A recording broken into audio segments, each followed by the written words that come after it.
Thank you. Wow, wow, wow.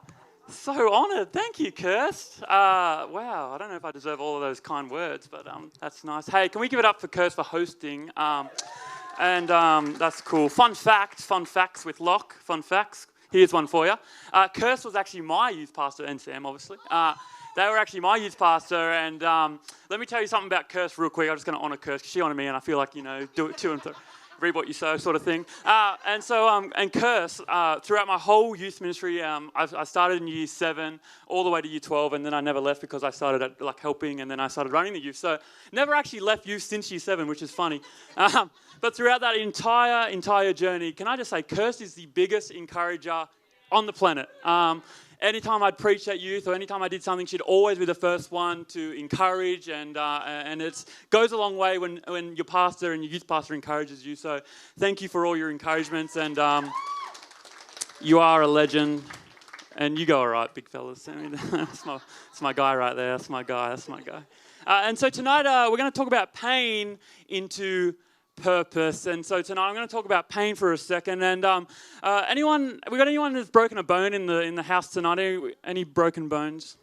Wow. I don't mean to brag, but I haven't broken a bone. I don't want to be that guy, but I'm sitting on this stage unbroken, you could say. And it's a funny story, talking about pain into purpose and pain. And I remember this one time, I was a kid, maybe, I don't know how old I was, I'll be honest. But it was in youth day, so 12, 14, whatever. It doesn't really matter. Who cares about the age? Me and my mate, Joey, up the back there, he's one of my good mates up there. What a legend. And we were at his house, and we had this jumping castle. That's true, isn't it? We had this jumping castle. I don't know why we had the jumping castle. I think it was there for church, and we just went in earlier and started playing on this jumping castle. Anyway, so me and Joey were bouncing, and I don't know what we were doing. We were having fun for sure, and we were bouncing and bouncing. And we're like, all right, let's make this even funner. Let's jump in the pool and then jump some more on the bouncy castle. So we were wet. And on the jumping castle. And so me and Joey were playing around, tackling each other. Yeah, gotcha. And Joey, being the big tanky that he is big. I'm allowed to say that because that's my guy. He won't get angry at me. Tanky, love you, guy. Hey, let me disclaim it. That's my nickname for that guy. So I'm not calling him Tanky because of any other reason anyway.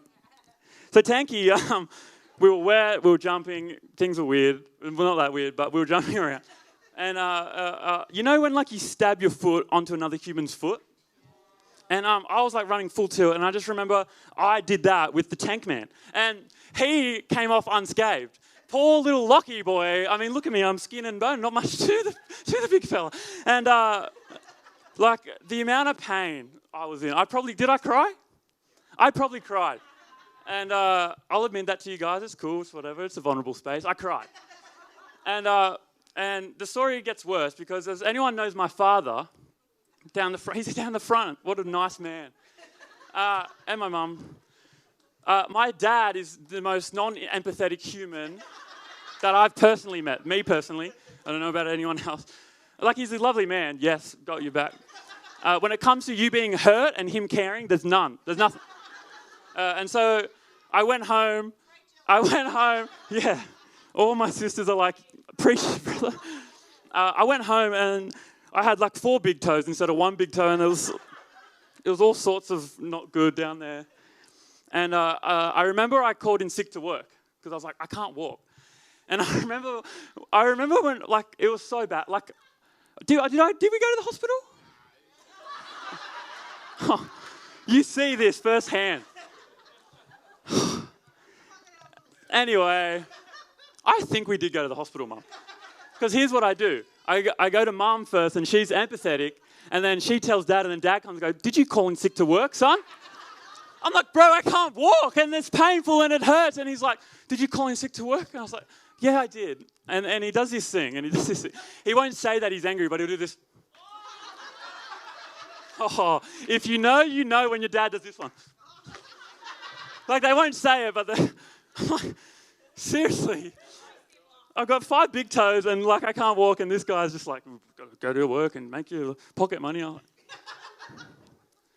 And the pain of that on the inside, I still haven't been able... That's a joke. I have. I've moved on. And so tonight, I don't so much want to talk about physical pain, but I also want to talk about the pain that we go through on the inside in our souls. And so, for the next 3 to 4 hours, I'm going to preach about... Someone brought a friend for the first time and they were like, this guy's got to be joking. For the next little while, I'm going to try and show you how in times of pain and pressure and struggles, that Jesus is in all of that. That he hasn't left us, that he hasn't abandoned us, but he is near, he is close when we feel pain. And so I'm going to go to the Bible here in Philippians 3, the Message version, if you want to follow along, verse 12. And so Paul writes this letter to the Philippians, to the church there, and it's an encouragement, and it's also a reminder of the goal. A reminder of the goal. And verse 12, we pick this up here, and it says, I'm not saying that I have this all together, that I have it made, but I am well on my way, reaching out for Christ, who so wonderfully reached out for me. Friends, don't get me wrong. By no means do I count myself an expert in all of this. By no means do I count myself an expert in all of this. I love how he says that. And if you're new here tonight, or if your first time sort of dealing with church, or maybe you've had some past things with church, whatever it is, can I just say, ain't nobody preaching from this platform thinks they're an expert in absolutely anything. And I love how Paul writes that. By no means do I think I'm an expert, but we're sure giving it a crack, and we believe that God is the expert in everything. By no means do I count myself an expert in all of this. But I've got my eye on the goal. I got my eye on the goal where God is beckoning us onward to Jesus. I'm off and running, and I'm not turning back. So let's keep focused on that goal. Those of us who want everything God has for us. If any of you have something else in mind, something less than total commitment, God will clear your blurred vision. You'll see it yet. Now that we're on the right track, let's stay on it. Let's stay on it. And I read that this week, and Jesus is the only goal, friends.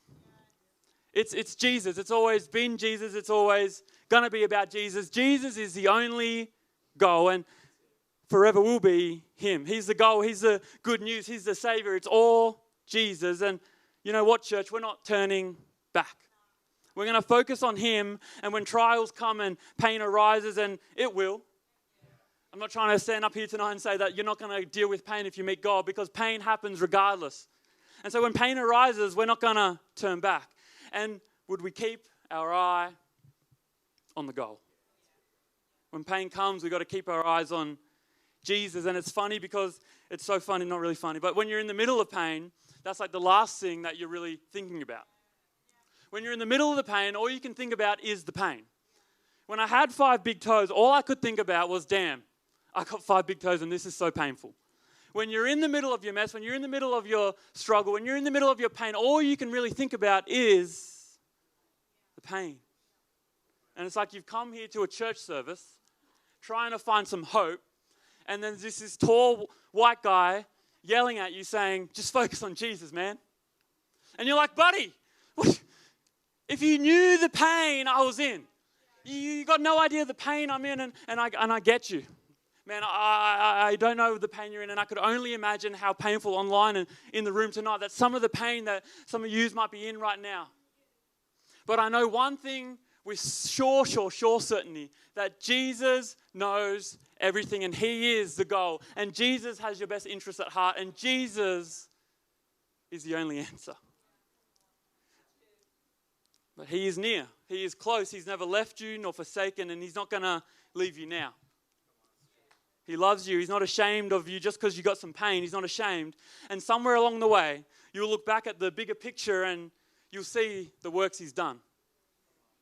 You'll look back on the life that you've had, and you'll look back and you'll see the pain, but you'll see Jesus was in it all through the way. So how do we focus on Jesus? How can we become closer? Because I want to be someone who has everything that God has for them. How do we focus on Jesus? Sitting in his presence. You want to focus on Jesus? Sit in his presence. You know, there's this story in the Bible, and it's my favorite story, one of my favorite stories, about Mary and Martha.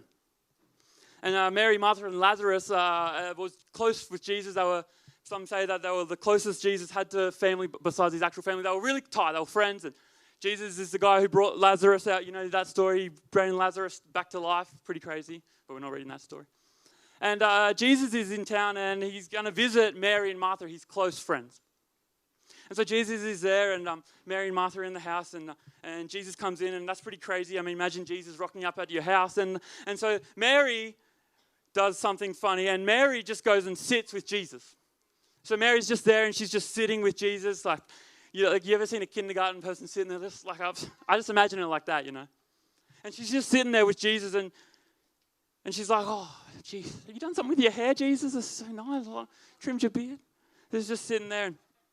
And Martha's running around like a headless chook. Jesus is in, and she's in the kitchen, and she's like preparing the cheese platter for Jesus because it's Jesus in the house. And you know when you want someone to do something, but you don't want to tell them directly. So you're in the kitchen, and you just start begging loud noises. You're like, it's like when you want your son to do the dishes, and you're just like, come on, do the, but you're not actually going to say it directly. You just start banging random things, and that's like sort of what Martha was doing. Anyway, Martha just gets fed up with it because Mary's not helping. Mary's just sitting with Jesus, and Martha's like, she goes to Jesus. Jesus, like, why don't you tell Mary to do something? Like, look at her. She's just sitting there with you, and she's not really doing much. She needs to help me, like, prepare the food for you, man. Like, tell her to do something, and we pick this up in verse 41, and Jesus answered, Martha, Martha, you are worried and upset about many things. That sounds like pain. You are worried and upset about many things. But few things are needed, or indeed only one. Mary has chosen what is better, and it will not be taken away from her. Mary was doing the one thing. Mary was doing the only thing. And I would like to go on the record, and I would say personally, and you don't have to believe this if you don't want to, but I would say the single most important thing that we could do as human beings is to sit in his presence. There's Mary sitting in his presence, and she's there, and she's talking to Jesus, and we sit in his presence. Mary was doing the one thing, the only thing, sitting in his presence. Sit in his presence in your pain. Sit there and listen and with your pain, and sit and just be in his presence, and that's what it's all about. And you might say, well, Lachlan, that can't be right because you get out what you put in. You get out what you put. Well, where does it say that in the Bible? If you worked harder, maybe God would bless your life. If you got in the kitchen, then Jesus would show up. If you started working, if you started to do more, do this, do that, Jesus would bless your life. Friends, what does it say in the Bible? It says she's doing the one thing, the only thing, and it won't be taken away from her. And people don't like it when you do nothing. You got to work harder, you got to do more. But Jesus is saying you're doing the right thing. Mary, you're doing the right thing by sitting in my presence. And gone are the days where you got to fake it till you make it. Because we got a whole lot of Christians that are faking it, but not many of us are actually making it. You ever meet a Christian? You ever met a Christian like this? You tell me if this sounds familiar, and this is funny, and it's not really that funny, but it's funny. You ever met a Christian? How you doing, man? I'm doing good, brother. I'm doing good. How you doing? Brother, I'm doing good. Yeah, blessed God. Bless you, brother. Bless you. I'm doing good. You doing good? I'm doing good. The Lord shines his sunshine on me, and I'm doing good. I don't know why I went weird with my accent. I'm doing good, brother. You know what I'm talking. Someone's got to know what I'm talking. You doing good? I'm doing good. Are you actually doing good, though? And I'm not saying you got to be sad and gloomy all the time, but you ain't got to act like everything is put together. You're allowed to come here with pain. Which leads me to this, my next point here. Pain into purpose has to look like community. Pain into purpose is community. Pain into purpose is fellowship. Pain into purpose is friendship. And I believe this amazing, beautiful thing is going to start to happen at Heart House, that when pain arises, that our community will start to rally behind each other and start to have each other's back and start to, you know what, I'm not afraid of you because you got pain, but I'm actually going to help you, and we lean on each other. And we have fellowship with each other, and we're friends to our friends in the community, and we help one another instead of running away. And so when one's down, we're all down with you. And when one wins, we all win, because pain into purpose is community. It's the only way. Pain into purpose is community. And in the deepest, darkest alleys of your soul, when pain is just so hectic and you don't know what to do and you don't know where to turn to. And I believe that Hard House will be a place where when you're in that state and you look to your left and you look to the right, there's going to be a bunch of people around you, supporting you. They're not going to leave you when pain arises, but we're going to be there even more when pain arises. We're going to be there with a meal at your front door. We're going to be there to pray for you because we got each other's back, because pain into purpose has to be community, and it has to be fellowship, and it has to be friendship. We can't walk alone, let people in, rally around one another, lead on each other. You can't walk this life alone. You must be locked into community. You're going to turn around? I'm not going to. If you stick in this, I'm going to stick in it. That's what our conversation. If you're not going to turn around, I'm not going to turn around. You're going to turn around? I'm not going to turn around if you don't turn around. All right. Well, you said you wouldn't turn around, so you better not turn around. And we start to have each other's back so much that we can be open and honest with our conversations, where it's like, you're going to turn. You said you wouldn't. Hey, we got you. Hey, we with you. You said you wouldn't. Let's go. Come on, we rally with each other, because pain into purpose is communities. Come on, we got this. You said we got this. Come on, we got this. I said we got this. Not just me. I don't just have this. Not just the pastors. They don't just have this. Not just the band leaders. They don't just have this. We all got this. You've got this. I've got this. And we all together have got this. And there's no pain, there's no burden, there's no nothing. That doesn't mean you're disqualified from this place. You can be here and you got this. Someone needs to hear this tonight and feel encouraged, because you're like in the depth of pain and you don't know the way out. Can I tell you, you got this. And if all else fails, if the preacher can't preach, if the band sounds bad, if the lights don't work, if all else fails, if there's nothing else that works, at least we have each other's back. Because the buildings don't matter, man. The stage doesn't matter.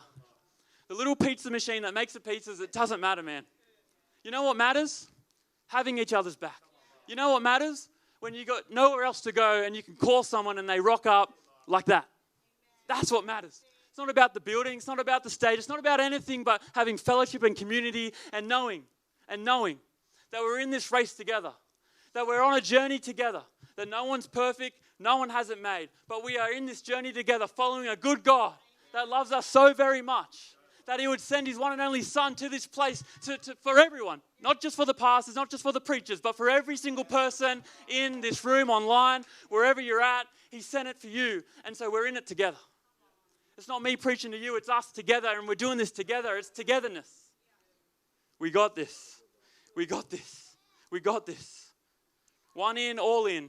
One wins, we all win. One down, then we all down with you. Don't get it twisted and don't get it wrong. The church was always meant to be together. It was never meant to be, well, if you're in pain, little buddy, then you go sort that out with God. When you get your pain right, then you can come and you can come and, be part of the church. What are we doing here, guys? What are we doing here, guys? There's a guy called Jesus who came to this earth for every person, and that doesn't mean regardless of what you've done, it doesn't matter what you've done, man. You come here and you sit here with your pain, and you belong with this community with your pain, without your pain, because everyone's going through it. It's about real people with real pain, all on this journey of life, loving people along the way, and loving a God who sent his son for us, for you, for me, and for every other person on this planet. In Hebrews 12 here at verse 1, it says, as for us, we have all of these great witnesses who encircle us like clouds. So we must let go of every wound that has pierced us and the sin we so easily fall into. So we must let go. So we must let go of every wound that has pierced us and the sin we so easily fall into. We must let go. We must let go. We must let go.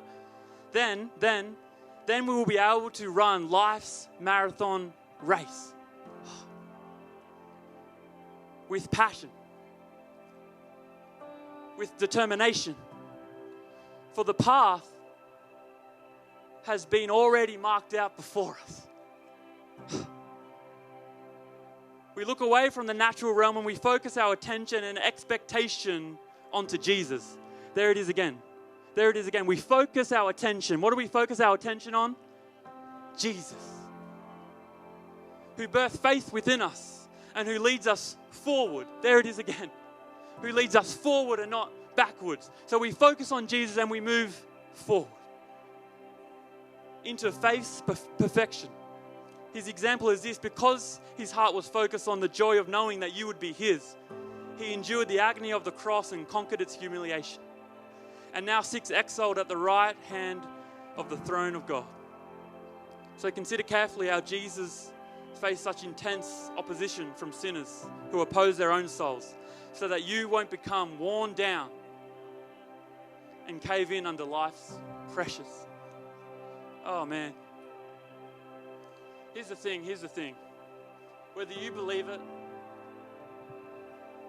whether you believe a single word I've said tonight, that's really irrelevant. It doesn't matter. Whatever you believe, whether you're here for the first time, whether you've been here heaps of times, whether you're online and you just clicked on this by the off chance, whatever it is, whatever's happened in your life up until this point, the things that have happened, the way it's panned out, whatever it is, you got to know that there is a God who created everything you've ever seen, felt, touched, smelt, and everything, who made the very rock we stand on today. He's created the sky, the ocean, he created it all. And that very same God has a plan and a purpose for your life, regardless of what's happened up until this very point. You got to understand this. You got to really understand this. Because you think you're thrown away because of what's happened in the past. But my God says, it doesn't matter what's happened in the past because I'm looking to the future. You're not thrown out yet. The God I know who created the heavens and the earth, the sky, the sea, everything. He's the God who says, doesn't matter what you've done in the past. Up until this very moment here today, right now, there's a plan and there's a purpose, and all you have to do is jump on board. But in order for us to walk into our purpose that was planned before we were even in our mother's womb, we got to let it go. We got to let it go. We may never know why. Why me, you might be saying, and I can't answer you that, but I know one thing for sure, that when there is pain, he is near. You're forgiven, you know. You know that? Someone needs to hear that. You're forgiven, you know, so you can forgive yourself, man. God's already forgiven you. So it's time to forgive yourself. Someone needs to wake up tomorrow, stand in the bathroom and look at the little mirror there and go, you're forgiven. And look at yourself. That's going to be really weird. It might be a little bit strange, but look at yourself in the mirror and go, you're forgiven. You're forgiven, you know. So you can let it go. Come on now, we got to let it go. We got to forgive that person. We got to forgive them. We release them and we can be released ourselves. There's some people in here that feel like giving up because they can't let it go, and I don't know how hard it must be for you.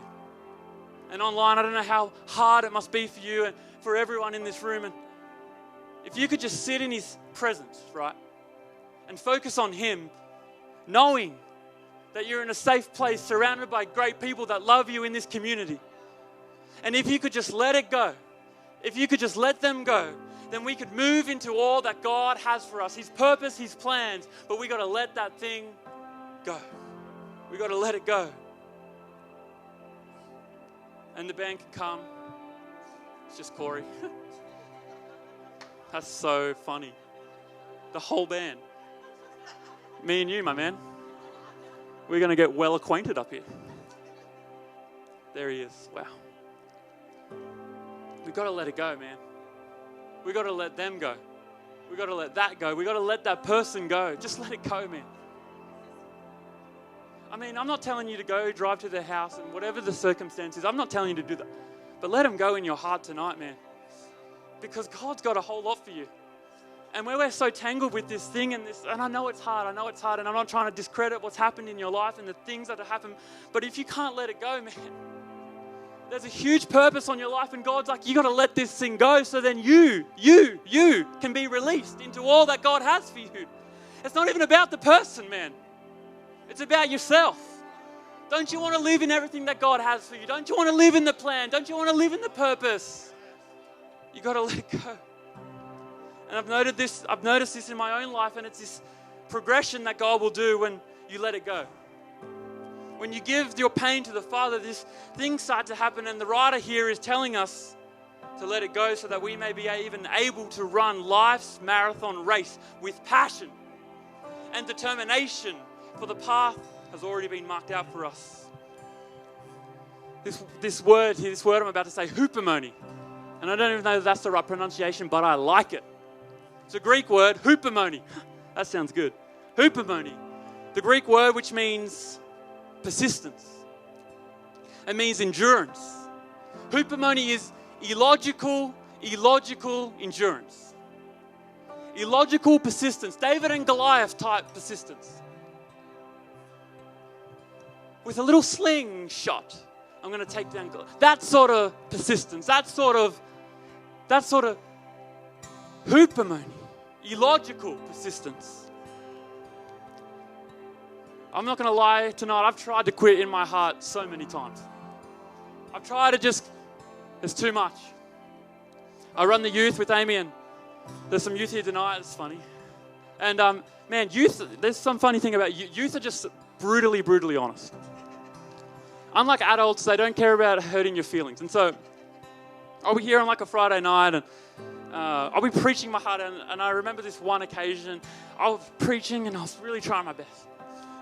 And this is funny. I get done with the message, and I was giving it my all, man. Poured out my heart. Really gave it a good crack. And I get down, and like one of the youth, I won't name them, they're not here tonight. I promise it's not you. Maybe it is. They're here tonight, and they're like, that was me. Hupomone, no. And so like, I get down, and they're like, this is funny. Don't do this to me tonight, please. I'll actually cry. I get down and they're like, hey, Log, not to be that guy, that was a little bit boring. Oh, sick. Cool. And I just remember thinking, hey, get you a mic and get up here. Like, see how you go. This thing's hard. And the pain and that's a funny story, but I low-key was cut.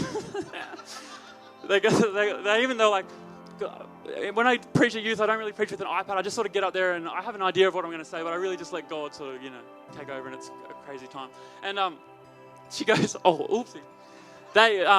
He goes, they go, we've heard that before, Locke. You keep preaching like the same thing, and it's just getting a little boring. So I was just letting you know. I was like, cool, sick, cool. And the pain. But you got to let it go, man. You got to let it go. You got to focus on the goal. You got to sit in His presence. Never went through with it. Never once went through with it, with the, handing in my resignation. Never went through it. Because joy comes in the morning. That's why I'm still here, Hupomone. Here comes this illogical endurance. We're going to change the world, and all evidence suggests otherwise, but I just keep going. God said He would do that for you, That's why I'm still here. Hupomone. It's painful. It's so painful, but I'm going to keep going. I'm going to keep going with my eyes focused on the goal, and I'm locked into community, and I know the people around me have my back. And then all of a sudden, I'm going to let it go. I'm going to let it go. I'm going to let it go. And then the next step, all of a sudden, hupomone hits you, and you're like, I'm going to change the world. So you go from pain, and then you sit in His presence for a while. And then you keep sitting in His presence for a while more. And then you realize that you're locked into community, and you got people behind your back that actually love you and actually want to see the best for you. And then this thing happens where you're locked into community and you're focusing on Jesus, and this thing starts to happen and you can't even help it, right? And this thing starts happening, you're like, I'm going to let that person go. Because I want what God's got for me. I've been sitting in His presence, and He's got so much for me, and it's crazy. I don't even know what to do. This is crazy. I was listening to this white guy preach his talk. It's weird. And now I'm like letting stuff go that I never thought I was going to let go.